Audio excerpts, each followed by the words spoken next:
Marami sa atin, kahit may stable income, ay parang laging gipit at di makapag-ipon. Kaya sa video na to, pag-uusapan natin ang sitwasyon ni Nora, hindi niya tunay na pangalan, isang OFW wife na nahihirapan sa pagbabudget at baon sa utang. If you can relate, panoorin mo ang video na to kasi bibigyan kita ng step-by-step plan para makabangon sa utang at makapagsimula ng savings kahit sakto lang ang kita.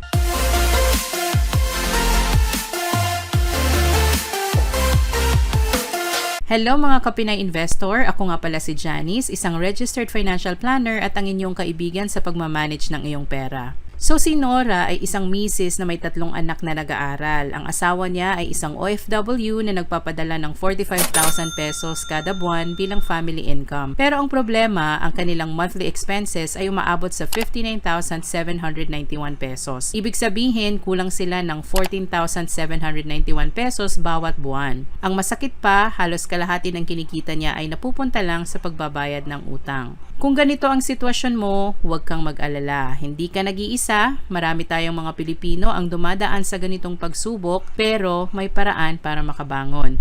Kaya heto na nga ang ating game plan. First step, kailangan nating tipirin ang gastusin. Hindi ibig sabihin maghigpit ng sinturon hanggang wala nang matira sa buhay. Pero dapat maging wais tayo sa bawat piso.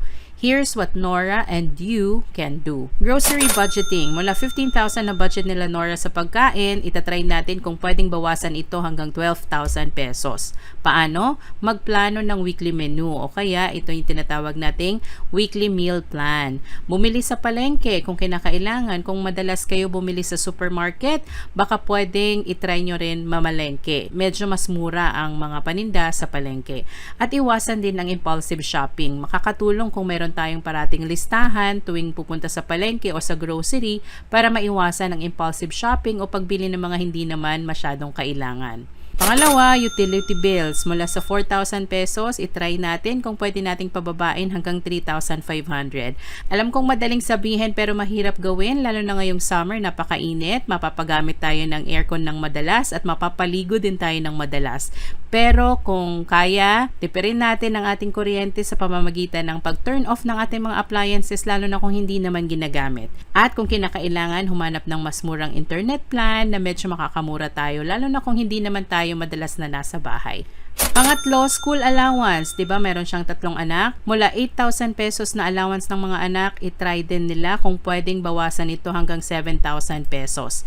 Turuan ang mga anak ng tipid tips at bigyan ng baon mula sa bahay. Instead of buying food sa cafeteria, sa school or sa labas, pagbaunin na lang para medyo makatipid ng konti. Ayan, may 5,500 na natipid sa budget ni Nora. Hindi pa ito sapat para punan ang shortfall pero malaking tulong na.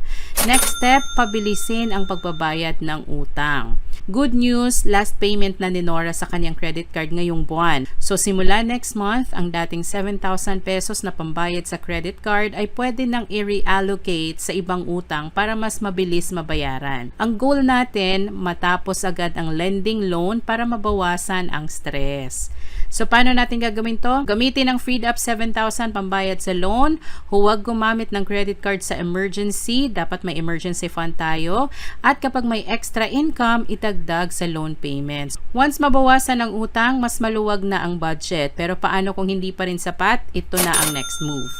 Minsan hindi sapat ang pagtitipid, kailangan din ng dagdag kita. Ito ang ilang practical side hustles na kayang gawin ni Nora at ng kahit sino sa atin.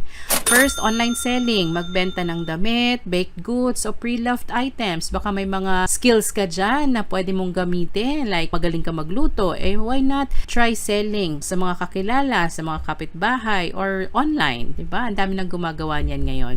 Pwede ring freelancing. Pwede mong aralin ang pagiging virtual assistant o VA, data entry, transcription o online tutor. Pwede ring part-time job para sa mga anak niya. Kung college na, pwedeng mag-tutor o mag-sideline kahit anong pwedeng pagkakitaan on the side na hindi po maaapektuhan ang kanilang pag-aaral. Kahit 5,000 lang na extra income, sobrang laking tulong para hindi na tayo kapos buwan-buwan. Kapag naayos na ang budget at utang, pwede nang ipagpatuloy ang savings. Kahit maliit lang muna, ang mahalaga ay consistency. Nora can start with 2,000 pesos per month sa kanyang savings na pwede niyang ilagay sa digital bank para mas malaki ang interest. Sa loob ng 2 years, may 50,000 na siyang emergency fund. So, ito ang final action plan ni Nora at para sa inyo rin. Una, bawasan ang gastos by 5,500 per month. Pangalawa, gamitin ang 7,000 pesos na freed up funds para sa pagbabayad ng loan. Pangatlo, maghanap ng at least 5,000 pesos extra income. Pang-apat, simulang muli ang savings kahit 2,000 pesos lang per month. At panglima, iwasan ang bagong utang at planuhin ang future expenses.